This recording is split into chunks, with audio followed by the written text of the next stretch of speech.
ngayon po ay samahan niyo po ako. Amen. May pagbukas po kayo sa akin. Amen. Alam ko po na ang lahat po ay alam na po ang verse na ito. Pero believe na may sasabihin po ang Panginoon sa mga oras na ito. Samahan niyo po ako. Ang sabi po dito sa Mateo 14 verse 25, ito po yung kwento na naglakad po si Jesus Christ sa ibabaw ng tubig.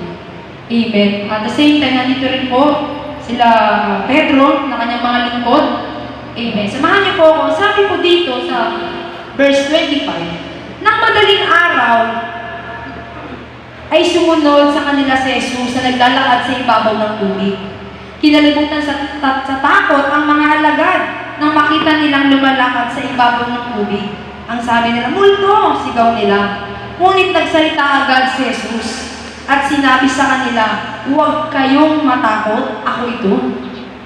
28. Sinabi ni Pedro, Panginoon, kung talagang ikaw nga yan, papuntahin mo ako dyan sa kinaroroonan mo sa ibabaw ng tubig. Sumagot siya, halika! Mula sa bangka ay lumakad si Pedro sa ibabaw ng tubig papunta kay Jesus. Ngunit nang mapansin niyang malakas ang hangin, siya'y natakot at nagsimulang lumubog. Panginoon, sagipin ninyo ako! Sigaw niya. Agad siyang hinawakan ni Jesus at ang sabi, bakit ka nag-alinlangan? Napakaliit ng iyong pananampalataya, sabi niya kay Pedro. Amen. Salamat po sa pagbabasa sa salita ng Panginoon. Salamat po na nakita ko po dito, no? Sa kwentong ito, no? Lalaman po natin to sa ating pagbabasa ng Biblia, ay unang-una dito is tinitignan po ng Panginoon yung pananampalataya ni Pedro. Yung pananampalataya po ni Pedro, no? Nung gabi po, nung nakita nila ang Diyos na naglalakad sa ibabaw ng tubig, na pinaghamalan nilang multo. Amen. Nakita ko po dito yung pananampalataya ni Pedro, na gusto pong ipakita, no? Gusto pong pakita ng Diyos yung pananampalataya niya. Ngunit dahil nga po, no, una, no, makita natin, no, confident na confident pa si Pedro. Pero nung nakita niya po, amen, yung hangin na papalapit sa kanya, lumubog siya. Amen. Ano po ang nakita ko po dito, no? Na sinasabi ng Panginoon, na sa ating naman din pong buhay, no, na minsan, no, tayo po'y inaalaw ng Panginoon na pagdaanan mo yung mga hangin ng buhay, yung mga pagsubok, yung mga bigat. Amen. No, kagaya ni Pedro, ang sabi ng Panginoon, halika, halika, tara dito anak. Amen. Minsan sa buhay natin, kapag pinatawag tayo ng Diyos, minsan ayaw mo. Bakit? Kasi pinapangunahan ka ng takot. Pinapangunahan ka ng pangamba. Pinapangunahan ka na laging iniisip mo, ay baka hindi ko kaya yan. Ay baka hindi ako para dyan. Ay baka hindi yan yung nais ng Diyos. Hello! Kung paano po tinawag ng Panginoon si Pedro, kahit alam po ni Pedro na yung lalakaran niya tubig, pwede siyang malunod doon. Pwede siyang mamatay doon. Pero dahil po ang Diyos ang tumawag sa kanya, nagpatuloy siya. Amen. At yan din naman po sa ating buhay. No, pag tayo ay tinawag ng Diyos, huwag po natin gayahin ginawa ni Pedro. Nung nakita niya yung hangin papalapit sa kanya, ano nangyari sa kanya? Natakot siya, nag-alinlangan. Kaya church, no, alam po natin no, sa buhay na ito, kung bakit di po natin maranasan yung pangako ng Diyos sa ating buhay, kasi minsan pinapangunahan tayo ng takot. Minsan pinapangunahan tayo ng pangamba, na minsan nadalaw ka, baka itong bagay na ito hindi ito ibigay sa akin ng Panginoon. Baka itong trabaho ito hindi ito ibigay sa akin ng Panginoon. Itong negosyo ito baka hindi ibigay sa akin ng Panginoon. Baka itong pag-aaral na ito hindi ako makapag-aaral, hindi ako makapagtapos. Ayan po ang hirap sa isang Kristiyano kung bakit hindi niya maranasan ng Panginoon dahil pinapangunahan niya ang Diyos. Which is mali. Amen. Hayaan mo ang Diyos ang manguna sa iyo. Ano sabi niya sa Hosea 1 verse 9 kay Josue? Tandaan mo ang pilit mo sa iyo. Magpakatatag ka, lakasan mo ang iyong loob, huwag kang mawala ng pag-asa. Anong sabi ng Diyos? Sasamahan kita, saan ka man pumunta. Lahat ang tao dito. Amen. Anong sabi ng Panginoon? Kung hindi sa buhay ng mga heroes of faith, alam niyo po, no?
trabaho mo, lamigod ka sa likod, negosyo mo. Hindi mo alam sa kalilingon. Hindi mo alam sa kalalapit na kapupunta. Pag di mo subukan tumawag sa Panginoon, tumingala ka kung wala kang mapuntahan. Manalangin ka sa Panginoon, lumuhod ka sa Panginoon. Amen. Yun po yung sinasabi ng Panginoon. Huwag mong tignan yung mga bagay. Amen. Sa ating paligid, walk by faith, not by sight. Lumakad ka sa pananampalataya, hindi sa mga bagay na nakikita mo. Dahil sa mga bagay na yan, gaya ni Pedro, kung titingin ka sa mga bagay sa paligid mo, gaya ni Pedro, lulubog ka rin. Amen? Gaya ni Pedro, lulubog ka rin. Pero sa Diyos po ang kapurihan na kahit isa sa ating buhay, dumarating ang ating paglubog, ang ating mga bagay na nararanasan sa buhay na ito, pero nandoon pa rin po. Amen? Nung sinabi ni Pedro, Panginoon, sakipin mo ako. Ano sabi niya? Sumigaw si Pedro, sakipin niyo ako. Sigaw niya. Bakit sa ating pong buhay, kapag nandun ka na sa kalagitnaan, napiling mo, lulod ka na sa problema. Lulod ka na sa mga lalangin ng buhay, sa kalungkutan ng buhay, sa mga bagay na nararanasan mo. Minsan nandoon ka na. Bakit mo hindi mo tawagin ng Panginoon? Sumigaw ka sa Diyos. Amen. Tanging Diyos lamang po ang ating tatawagin kapag nasa gitna ka ng pagkalunod. Hello? Amen. Pero nakita natin, hindi naman talaga nalunod si Pedro. Kasi bago pa siya malunod, sinagip na siya ng Panginoon. At ganun din naman po sa ating mga buhay. Hindi na ahayaan na malunod ka. Oo, ahayaan ng Diyos lumunod ka. Pero hindi na ahayaan na malunod ka. Amen. Amen. Wala po atang tao dito. Ahayaan ng Diyos ang sabi doon. Lumubog si Pedro kasi nakita niya yung hangin. Yung po sa ating buhay. No, minsan ang daming pagsubok, daming problema. Unti-unti na lumulubog. Minsan yung problema mo, minsan hanggang bewang. Ganito pala yung problema mo, no? Hanggang tumaas na yung problema mo. Amen. Huwag mong hayaan magpalunod ka dyan.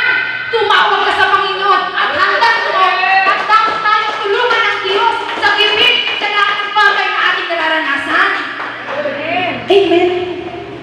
Handa ka sa gipit ng Diyos. Ang gusto lang ng Panginoon, yung pananampalataya mo. Amen sa Diyos. Yung hindi ka nag-aalinlangan. Ano sabi ng Diyos sa Luke 1:37? Walang anumang bagay na hindi kayang gawin ng Panginoon. Lahat ng bagay sa tingin mo na imposible, sa Diyos kaya nang gawin posible. Amen? Kaya nang gawin posible. No? Akita ko nga yun, sa aking buhay na lamang po. No? Naalala ko na naman na talagang di ako makakapag-aral. Amen? Pagkatapos ko ng grade 2, ayoko na nga eh. Kasi sabi ko, maglilingkod na lang ako sa Panginoon. In my heart, nung na-encounter ko po ang Panginoon, amen, nagkaroon ako ng close relationship sa Diyos. Amen. Pero dahil alam ng Diyos na mayroon siyang magandang plano sa aking buhay, pinag-aral niya ako. Amen. At ganoon din naman po sa ating buhay. Huwag kang mag-alinlangan. Alam ng Diyos, amen, sa lahat po tayo dito, may kanya-kanya tayong hangin sa buhay. Mayroon tayong problema na pinagdadaanan. Amen. Hayaan mo lang yan na pagdaanan mo yan. Hello, church! Hindi habang buhay, nandiyan ka sa sitwasyon na yan. Amen. Hindi habang buhay, nandiyan ka sa problema na yan. Hindi habang buhay, malungkot ka. Hindi habang buhay, problemado ka. Darating ang panahon, amen. Darating yung mga bagay na pinalalaman mo sa Panginoon, amen, na palalayain ka ng Diyos. Lahat yung kalungkutan mo, papalitan ng Diyos na kagalakan na galing sa Kanya. Yung problema mo sa pamilya mo, papalitan ng Diyos yan. Kung doon problema mo, pamilya mo, darating ang Panginoon, darating ang panahon na yung pamilya mo, katabi mo na naglilingkod sa Panginoon. Amen. Sabi ko kagabi, pangako ng Diyos, hindi ko alam bakit niya ako dinala dito kagabi habang nagbabasa ako at tumusok sa puso ko na ang galing talaga sa ating buhay. Sobrang talagang daming hangin. Amen. Kaya ang nais lamang po ng Panginoon, huwag kang matakot, huwag kang mangamba, huwag kang mabalisa sa mga bagay-bagay sa iyong buhay. Ipagkatiwala mo sa Panginoon, anuman yung mga bagay na nararanasan mo sa mga panahon ito.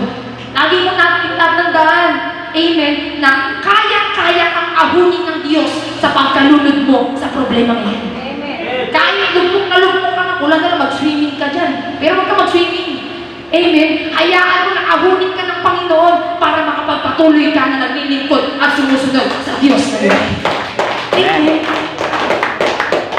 mga buhay. Yung po ang pangako ng Panginoon. Huwag po tayong matakot. Huwag po tayong mag-alinlangan, no? Sa ating mga buhay. Kasi kung mag-aalinlangan ka, ano sabi ng Diyos? Napakaliit ng iyong pananampalataya. Hello? Alam mo natin no, ang pananampalataya, no? Lakihan mo yung pananampalataya mo sa Panginoon. Amen? Magtiwala ka sa Panginoon. Nakaya niyang solusyonan, no? Hindi ikaw yung gagawa ng solusyon. Hayaan mo ang Diyos ang solusyon sa lahat ng mga bagay na iniisip mo. Sa mga bagay na pinagdadaanan mo. Amen? Sa ating mga buhay. Hayaan mo natin ang Diyos ang kumilos, gumalaw sa ating mga buhay. At kapag, no, nagpapatuloy ka sa Panginoon, no, kahit may problema ka, kahit may alalahanin ka, malungkot ka, nagpapatuloy ka pa rin sa Panginoon, hindi mo pinapansin mga bagay na nangyayari sa paligid mo. Hello! Darating ang panahon, lahat ng mga pagsisikap mo, lahat ng mga pinagdaanan mo, ay papalitan ng Diyos yan. At aayusin ang Panginoon. Amen. Sabi lang. Amen. I-focus mo natin ang ating mata kay Jesus. Kaya no? Kung paano no? Pag sa kanyang pagtawag kay Pedro, halika! No, inaanayahan tayo ng Panginoon. Halika, sumunod po tayo at maglingkod sa Panginoon. Sa Diyos po ang kapurihan. Yun lamang po, at ibigay ko na po na susunod na tatayo sa buhay po niya. Amen. Palakpakan natin ang buhay na Diyos sa buhay po ni Kuya Michael.